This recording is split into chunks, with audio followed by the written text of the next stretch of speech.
আমরা পরীক্ষা দেব, আল্লাহ রাব্বুল আলামিন অবশ্যই অবশ্যই এই পরীক্ষায় আমাদেরকে ফার্স্ট ডিভিশনে উত্তীর্ণ করে দিবেন।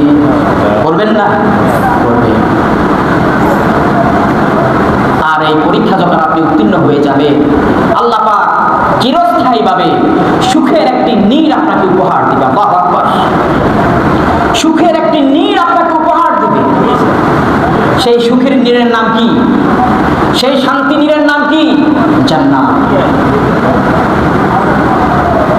আল্লাহ পাক এই জন্য বলেন, উলাইকা হুমুল ওয়ারিসুনাল্লাযীনা ইয়ারিসুনাল ফিরদাউসা হুম ফিহা খালিদুন।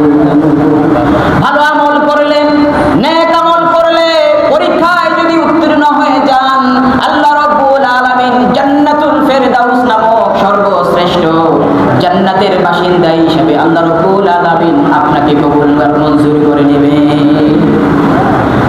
এই জন্য আমরা কি করব? সব সময় নেক আমল করার চেষ্টা করব। জানবেন যা মানার চেষ্টা করবেন, অন্তরে ভালো জিনিস লালন করবেন। যত কিছুই করেন না কেন, সব কিছু কিন্তু আল্লাহ পাক রেকর্ড করছে। হাজিরিন, সময় শেষ, কথা তো অনেক, প্রত্যেকটা জুমাতে কিন্তু কথা বলে শেষ করা যায় না, সময় কম। এরপরে আবার সামাজিক বিভিন্ন বিষয় থাকে, এগুলা নিয়ে আমরা